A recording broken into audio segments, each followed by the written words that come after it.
Welcome to our HistoReddit channel, where we tell amazing stories about entitled parents. Today we're going to hear how an entitled caregiver tried to defy the US military.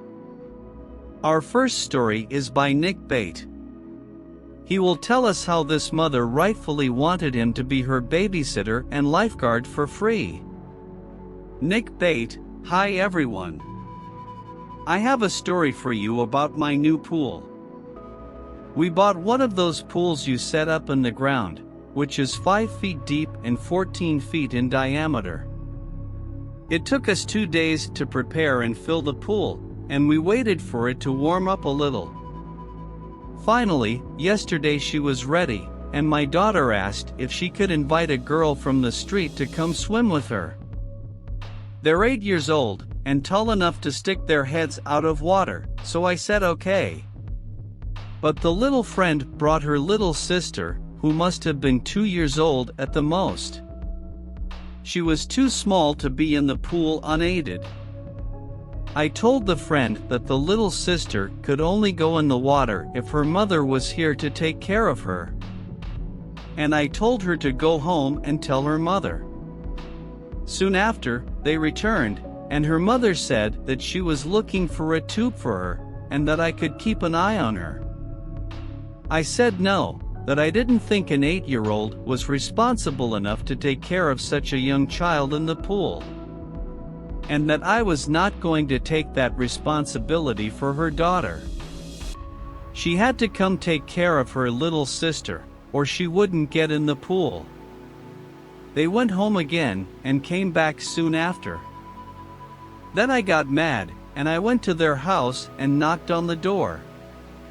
Nobody answered. I kept knocking until the garage door started to open, and this woman was getting out of her car. I ran to the end of the driveway, with all the kids following me, both hers and mine. She got out of the car, all pissed off, and asked me what my problem was. I told her that my problem was that I wasn't her babysitter, and that I wasn't going to let her baby drown in my pool on my property. She then started talking like a baby to her own children, saying, "Sorry honey, the mean lady won't let you swim. Sorry, princesses." And so on. Of course the child began to cry. And then the mother rightfully shouted at me, "Look what you did. You made her cry and ruined her day. Hope you are happy with it." She then grabbed her little sister, who was screaming, and threw her in the car. And she shouted, "Friend, come in." The friend was red in the face, and you could see that she was very embarrassed. She just mumbled an apology as she got into her car. The entitled mother then pulled out of her driveway and we headed home. How absurd! What kind of person do you have to be to have an 8-year-old judge you for your behavior? Our next story is about a homeless ninja. He enlisted in the military right after high school. During basic training, he volunteered for a unit within the Army known as the Old Guard. This unit is responsible for ceremonies in the Washington, D.C. area and funerals at Arlington National Cemetery, among other duties. The Old Guard is made up of units you may have heard of, like the U.S. Army Training Team and the Tomb of the Unknown Sentinels. But it also has lesser-known platoons like the Presidential Cannon Battery, Flute and Drum, and the U.S. Army's Continental Color Guard. And this unit is the oldest in activity in the Army. I say this to emphasize that the Old Guard is not just any Marine company, it is a very important unit in the Army and in the Washington, D.C. area. Now let's get to the story. It was the 4th of July in D.C., a big party, with a lot going on. You can imagine. Most of the celebration takes place in front of the Capitol on the National Mall. As part of the festivities, my unit, the Presidential Gun Salute Battery, fires the cannons to open the 1812 performance. They are 3-inch anti-tank guns, which fire blank ammunition. Only the most experienced guys in the pack are chosen to do this, so the rest of us get a reserved area right up front. We bring some food, some chairs, our families, and we have a barbecue during the day and watch the show when it starts. In the early hours of the day, it wasn't very crowded, but as evening approached, it got crowded, with almost no room to breathe. Fortunately, as I said before, we had our own area at the front, isolated from the general public, giving us plenty of space to have our barbecue. One perk of working for the government. Throughout the day we had people politely asking if they could join us. We said no, but always with respect. We weren't in uniform, but we had our unit shirts, so we were still representing the army. Until Karen came along. Mid-afternoon, there were still a few hours to go before the show. We were enjoying the weather and free time. I was close to the edge of our area when I heard someone behind me. I turned around and there she was, with a frown and a haircut that said, "I want to talk to her boss." "Karen, excuse me, young man. Could you ask your dad to take that rope off? This is a public area for everyone and my kids can't see the Capitol." Remembering that there were signs hanging from the rope every 5 meters, explaining the purpose of the rope. Me, with my best PR smile, "Sorry ma'am.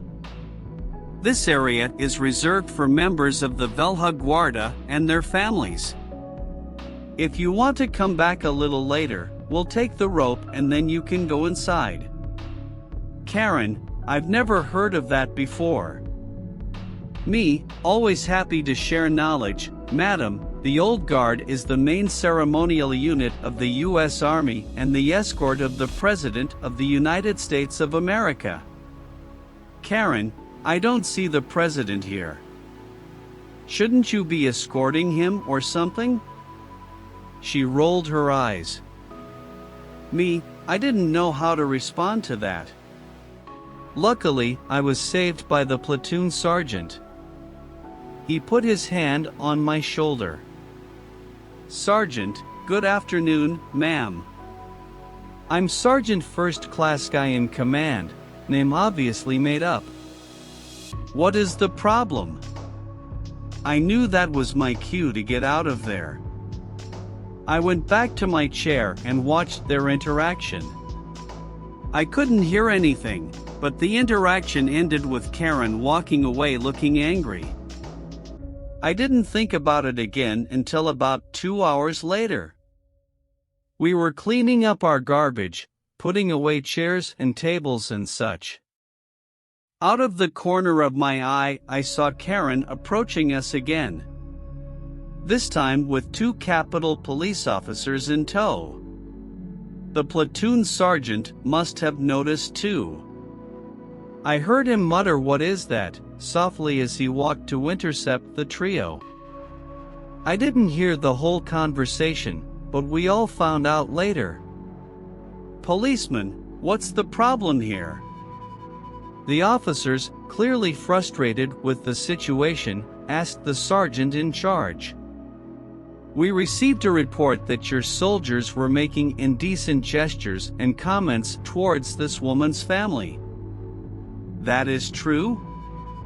The platoon sergeant smiled and replied, "Absolutely not. I've been supervising them all day. None of that happened today." The cops shook their heads, as if this was what they expected. "We guessed that, but we had to check. Sorry to bother you. You mean you're just going to let them take up all that space?" Interrupted a woman, who seemed to be the owner of the complaint. "I drove my children 9 hours to see this lady. These men are here with the express permission of the Capitol Hill and District of Columbia Police. There are signs there," he pointed to a sign less than a meter away, that explicitly state this. The platoon sergeant tried to defuse the situation. "Ma'am, we're clearing this area right now. Once we're done, we'll remove the rope to let everyone in.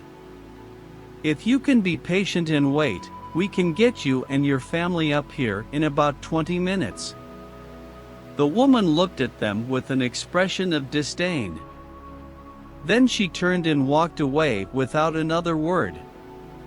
We thought that was all settled. We went back to what we were doing.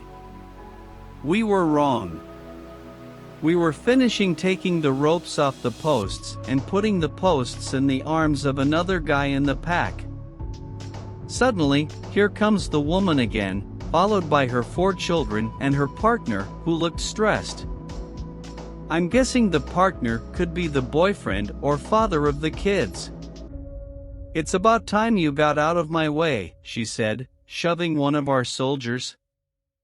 To understand what happened next, you have to know that to be in our platoon you have to be between 1.78 m and 1.93 m tall and maintain the Army standard of physical fitness.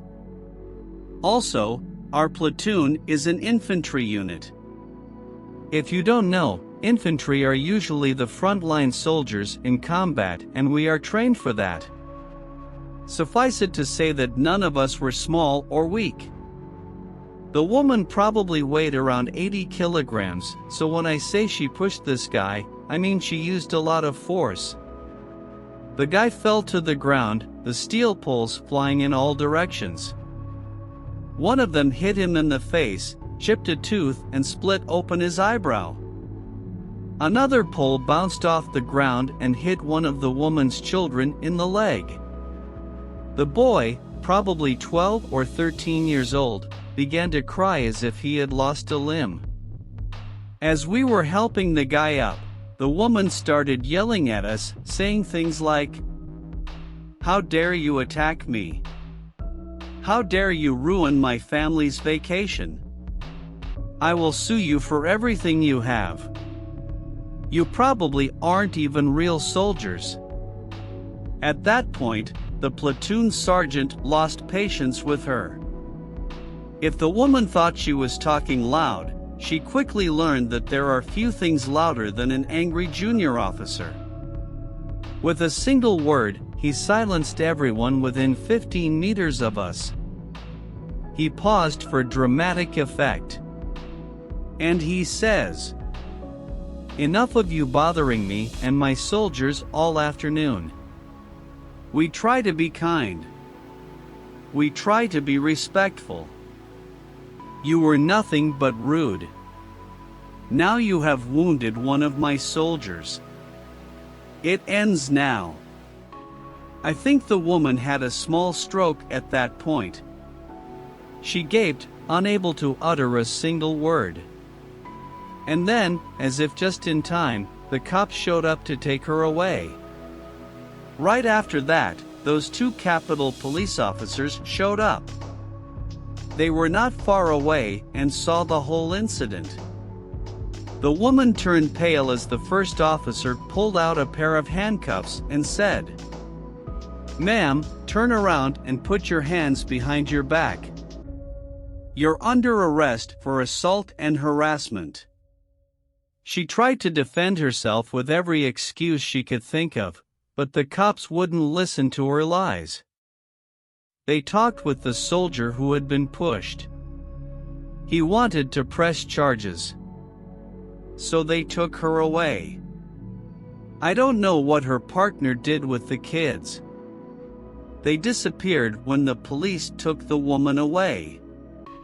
We learned later that the soldier who had been pushed had returned from the court hearing. The woman was carrying 3 bottles of pills that weren't hers and 2 stolen credit cards when officers searched her. I have no idea how long it took her, but it wasn't long enough. Once that was all settled, we watched the opening of 1812 and were entertained by the woman's story for weeks afterward. The soldier was fine. A chipped tooth and a bit of bruising. Nothing serious, luckily. I feel sorry for the soldier who was pushed, because for the rest of his life he's going to have to explain how he got that scar on his eyebrow. Where were you? A knife fight with a terrorist or something? Not exactly. A clueless mother pushed me because she wanted her kids to have a better view. What a situation, huh? Hey guys, this was another episode of HistoReddit, the channel that tells the most incredible stories on Reddit. I hope you enjoyed following this adventure of Karen who tried to ruin the soldier's day and got it wrong. If you liked this video, don't forget to subscribe to the channel, leave your like and turn on the notification bell so you don't miss any new content. This helps the channel a lot to grow and bring more fun stories to you. Also leave your opinion about this story in the comments. Have you ever dated a Karen in real life? How did you react? Do you think Karen deserved what happened to her? We want to know what you think. And if you want to see more stories like this, check out our HistoReddit playlist, where we have loads of videos about the craziest situations happening on Reddit. Thanks so much for watching, and until next time.